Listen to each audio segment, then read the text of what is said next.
Hey guys, here in a nutshell with me, Ina. Okay, we're gonna try something new for this episode, okay? Samahan niyo ako manood ng isang news report na nakita ko sa YouTube. I find it very interesting, kaya gusto ko siyang i-share sa inyo because I also wanna hear your thoughts about kung ano yung pinag-uusapan niya.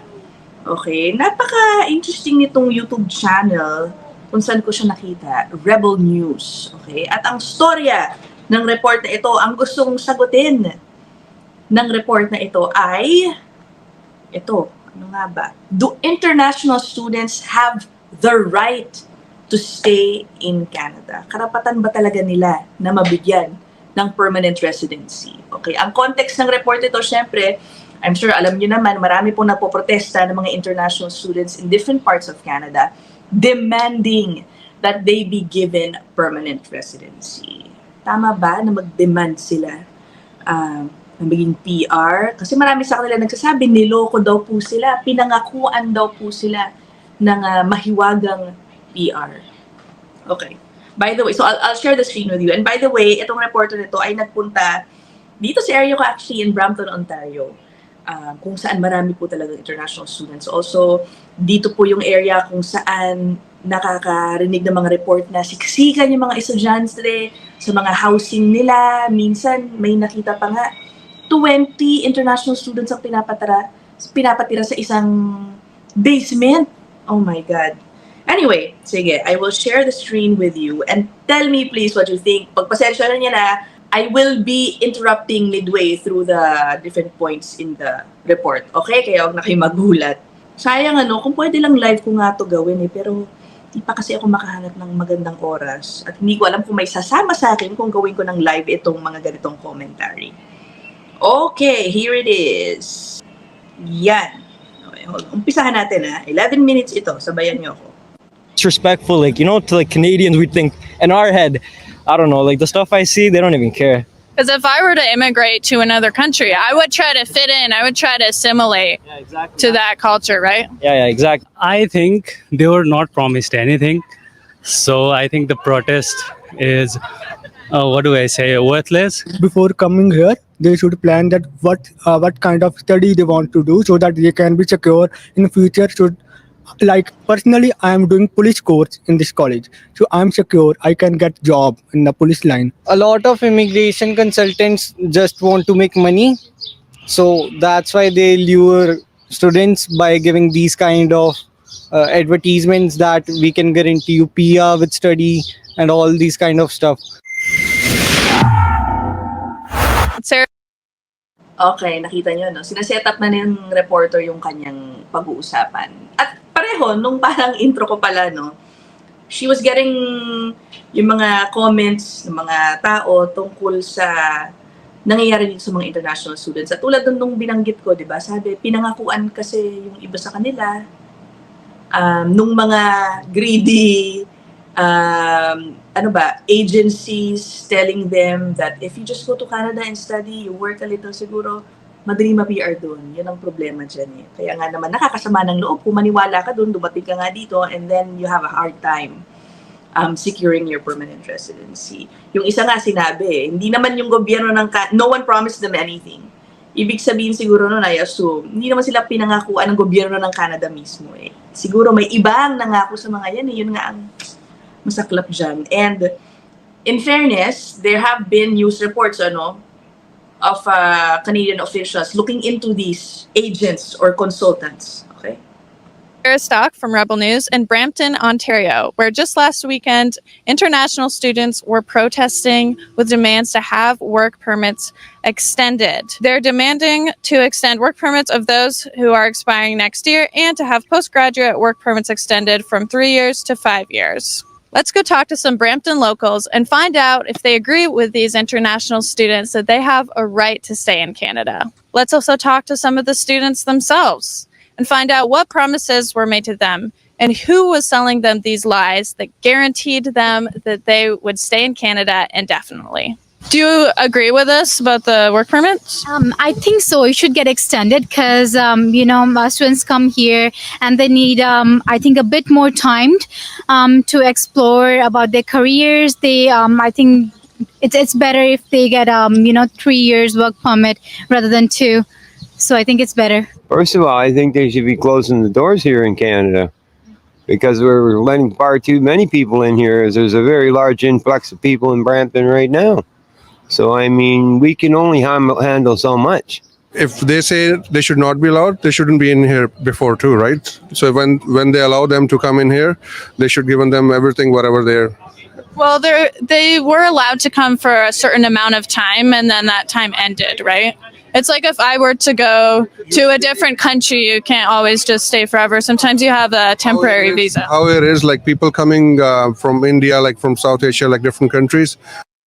Okay, teka muna, putulin ko lang. May point si ating reporter, no?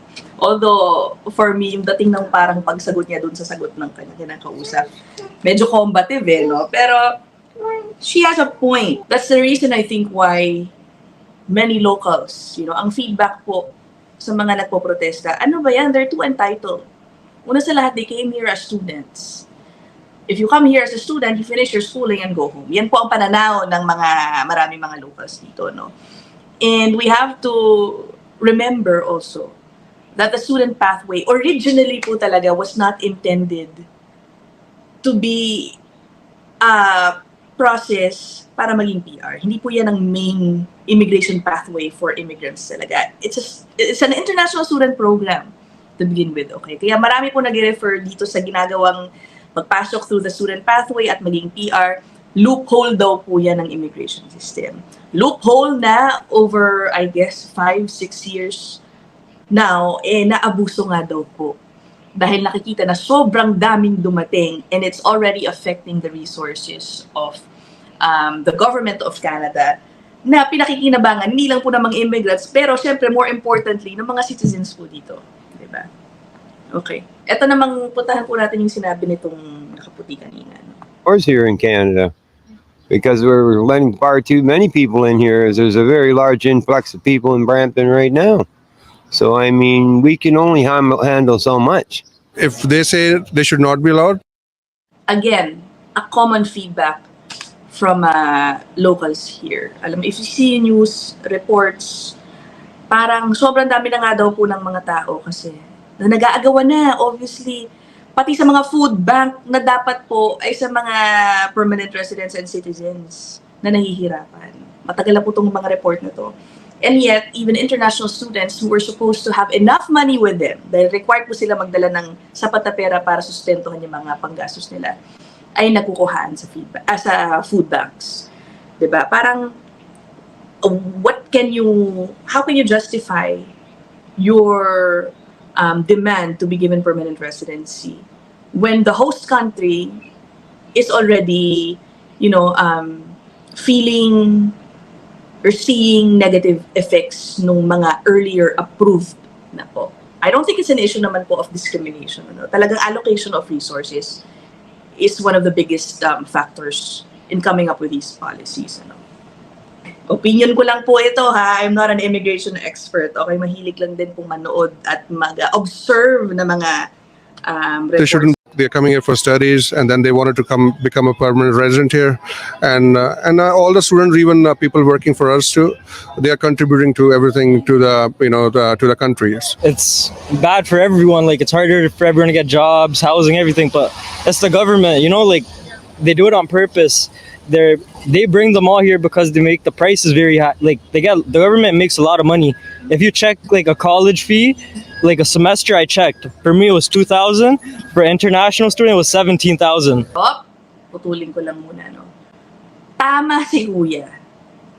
Times 3, times 4 ang tuition fee ng mga international students. Ang sinasabi po ng marami, and I think I would support this, at the very least, make sure that the students have decent, affordable housing when they come here.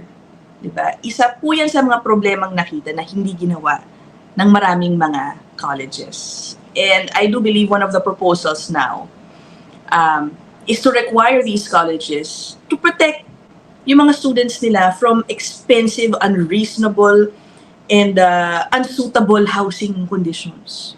Diba? Para maiwasan yung mga estudyanteng kawawa naman na nagsisiksikan, paying so much for literally a bed space, di ba? Tapos hiraman sa banyo, tapos mag-aaral sila, they're supposed to pass all their exams. Who wants to live like that as an international student, di ba? Many fear that these unprecedented levels of immigration are simply unsustainable, as Canada is already experiencing a housing crisis and many are struggling to find jobs. It also seems like many foreigners are becoming students not just to study, but in order to get a postgraduate work permit and eventually permanent residency. Everybody come here for a better life. Most of the people come here to do their studies, but after that they change their mind after staying here that they want to get the permanent residency and citizenship. One person bring 4 or 5 people in, and usually, like when you are a student, you do these small jobs, like helping hand and here and there. But all those jobs were taken by the visitors. What is the government going to do? We're just waiting around. They need to do their job, but they're not doing their job. We're in a corrupt system, I believe. They're not coming here just for visiting and then go back. People come here to settle, and this government know about it. People are coming here to settle down here. But I know a lot of people that come here. Exactly. Alam nyo, I read the report na parang I think of the total number of international students coming in, majority sa kanila, if I'm not mistaken, about 80% actually intend to stay permanently. Kaya, dun daw paniniwala, sabi ng report na nabasa ko na yun daw ang dahilan, yun ang pinag-umpisahan daw ng housing crisis. Yun ba talaga? I don't know. For those who have been here a long time, kailan nyo palagay nag-umpisa ba talaga yung housing crisis? Diba? Please let me know. It's a serious question. They don't even have their studies right, and like I talked to a couple of them, and they're like, oh, like their studies are not right. They just live with a lot of people. Like it's hard for them too. Like, my parents were immigrants too. They came to this country like a while back. Like obviously it wasn't this much, but they got used, they adapted to like the Canadian culture. Like, they didn't do too much. Like the stuff I see today, it's like, I don't know, they don't really adapt to the culture. The truth is, many of these international students were sold the dream by immigration consultants that all they have to do is enroll as a student to come to Canada and they will be on the path to citizenship. They were told they would be able to bring their families over to Canada as well to live their best life in the Great White North. Now, somebody is profiting off the scam, but it isn't always international students. It seems like they may have been sold some promises that weren't kept. Turns out Canadian citizens are paying the price for this immigration scandal. I know. Tumpak ni ate. Tama, di ba? I agree with it. Pinangakuan niya which again, baka nagkasawa na kayo dahil paulit-ulit ko itong sinasabi sa mga episodes ko. It is never a guarantee ang pagiging PR kung pumasok kayo dito to the international student pathway, even the temporary workers permit. There is no, hindi po yan guarantee na magiging PR kayo. Okay? There is always a chance for you to have to go back to the country. The education institutions, they're all fake. There's like one room is not. How can you call this a college? Yeah. This was happening in front of everybody's eyes. We know it was going. One day it's going to happen, but nobody stopped them that time. And a lot of people are concerned about housing and the availability of all these new people coming in, and also about a lack of jobs. Do you see that as a concern? Yes, that is basically, I think the main concern right now here is like the housing and their lack of jobs, job opportunities for people. International students are coming here and they can't work, they can't provide for themselves. I think that's a really big issue currently. The thing is, Exactly. Alam mo yun, gusto kong makarating ang maraming mga kababayan natin dito to benefit from, what a first world country has to offer. But would you want them to go through that? Experience this housing crisis, experience struggling to find a job, possibly being underpaid sa mga trabaho po nila. I'm not saying that they're not, na wag nyo nang ituloy mga plano ninyo dun sa mga nag-iisip. Pero you have to be ready for these circumstances. And the fact na naririnig nyo na sa balita ang mga ito. So when you get here, sana, alam nyo na yung pinasok ninyo. Hindi po ba? Kasi mahirap yung parang sinabi na nga sa'yo na, o mahirap ngayon doon na itong aabutan mo doon na hindi masyado maganda, maraming nahihirapan, then you insist on coming here, and then when you get here, you complain about the same things. Medyo mahirap din, di ba? Well, I think that Mr. Trudeau needs to get out of power. Who do you want to be in power instead? I want the government to change completely. There are no jobs, there's no housing, so the government should have decided this one before. Now they are just saying, oh, we don't want these guys here, they should go back. So the problem is they let in too many people. Yeah. They let too many people become students. Yeah. Now it's not good for the students have to go home, but also it's bad for a lot of the Canadians living here too, because now there's not as many jobs, there's no housing. The money they're going to spend on them to send them back, it's going to be way too much. Like if they're saying, okay, nobody's going to go like this, okay, you go. Like our parents, like if we did that, like it's disrespectful, like, to like Canadians, we'd think in our head, I don't know, like the stuff I see, they don't even care. Because if I were to immigrate to another country, I would try to fit in. I would try to assimilate to that culture, right? Yeah, exactly. That's what me and my friends are talking about too. We're trying to adapt, respect other people's culture, but I see other people adapting to theirs now. It's crazy, but it is what it is, They should stop these people who are coming now. That's the first thing they should do, not with the people who are already here for 4 or 5 years, and they have contributed too much to the society, to the to the country. But I think now after 5 years, you say, okay, we're gonna kick you and go out. That's something unfair. So we spoke to some. Okay. I would agree a little doon sa sinasabi nun. I guess it's the way you also fight for your right to stay. I don't know if these protests where, you demand, hindi, niloko nyo kami, dapat bigyan nyo kami ng PR dahil ginawa namin lahat ng ito. I am not sure if, for me, I would do it that way if I were in their situation. Pero yung sinasabi po itong last soundbite lang na yung mga matatagal na po dito who've already invested a lot of their time, paid their taxes naman po, at biktima lang ng mga halimbawa delays or backlog sa processing ng mga papeles, parang ibigay na, di ba? They've earned it in a way. For me. Please do comment below. Tapos I think may sense yung sinasabi niya na yung mga paparating, doon kayo maghigpit. Diba? Pero yung mga nandito na sobrang tagal na dito, and for some reason hindi ma-PR, sana tignan ng gusto, ano po ba talaga basihan, if it's just a matter of backlog in the processing. Aabutan sa tagal nilang final yung mga papers nila para maging PR, inabutan na ng expiration date, let's say, ng mga work permit nila, kawawa na nga naman, ginawa naman nila yung part nila, di ba? I guess I assume yun yung tinutukoy din ni Sir earlier. Wala naman po silang mga criminal records. They've been a productive resident here. Diba? Parang sana, for me, dapat may chance yung ganun at talagang i-consider na i-PR yung mga tao na yun. Some locals in downtown Brampton, and now we're at Sheridan College to see what the international students themselves have to say. I think it's important for students as they give 3 or 4 years of their life to this country, and also they spend hefty amount of money.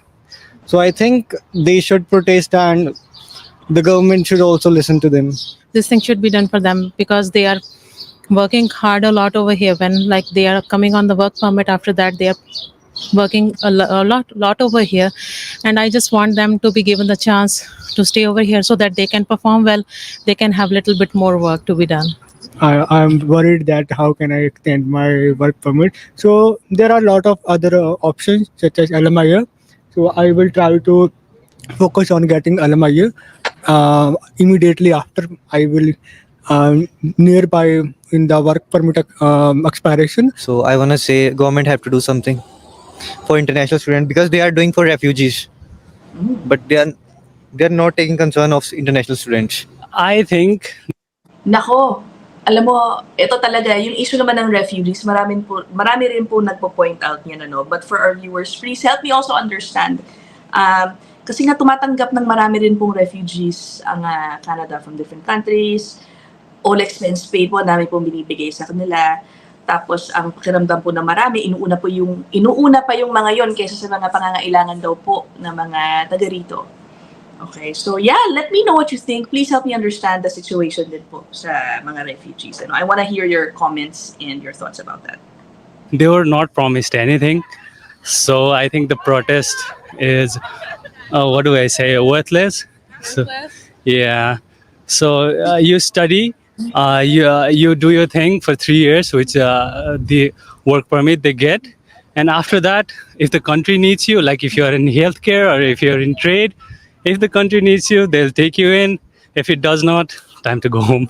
It's what's- what I'll be doing. Is it? Yeah, because it's what's best for Canada too, right? It's for the people who live here too, right? Yeah, I think so.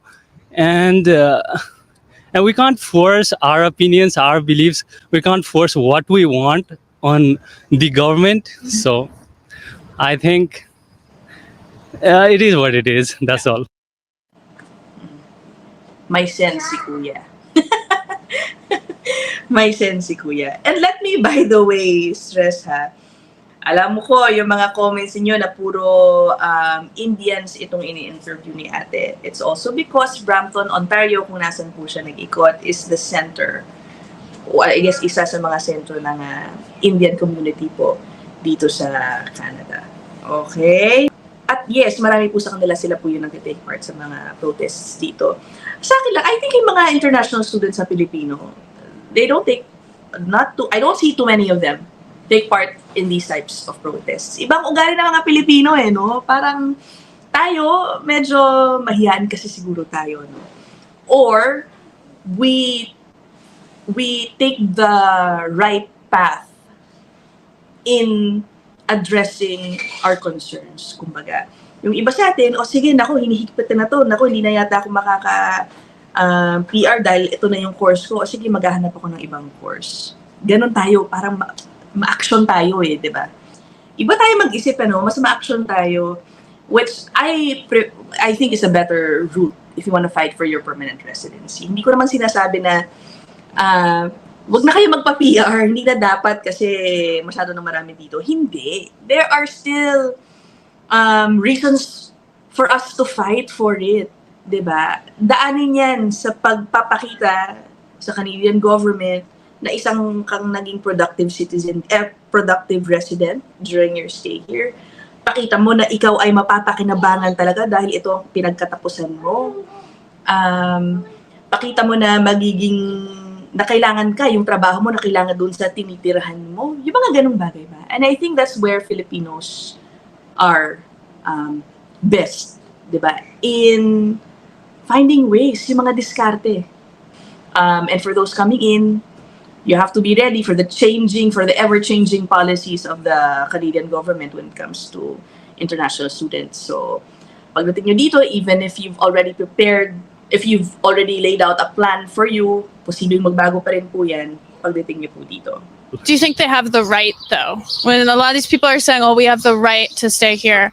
But they were never really promised by the government that they can stay. They were just told you can study here, right? But I don't think so that giving work permit guarantees you a PR.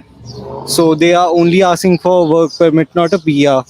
What do you think about a lot of people are Ay, but of course not. I mean, yes, they are asking for a work permit, but that is because they want more time to apply for their PR. Ganun lang yun. Ang problema nga dyan, di ba, they are asking for an extension of their work permit. Why? Likely because hindi po sila nakakuha ng trabaho o sapat na trabaho para ma-justify yung kanilang application for PR, di ba? O baka hindi po yun. Yun lang po yun. saying we have a housing crisis right now? There's not many jobs, so that's why they're saying it's so hard to have so many people stay, right? I think so. Maybe the government can play some role for this one so that they can give some work for them to be done over here. Maybe because of this thing, they can get some work. Maybe the government can help for this. Before coming here, they should plan that what kind of study they want to do so that they can be secure in future. Like personally, I am doing police course in this college, so I'm secure. I can get job in the police line. So I'm very much concentrated on my study.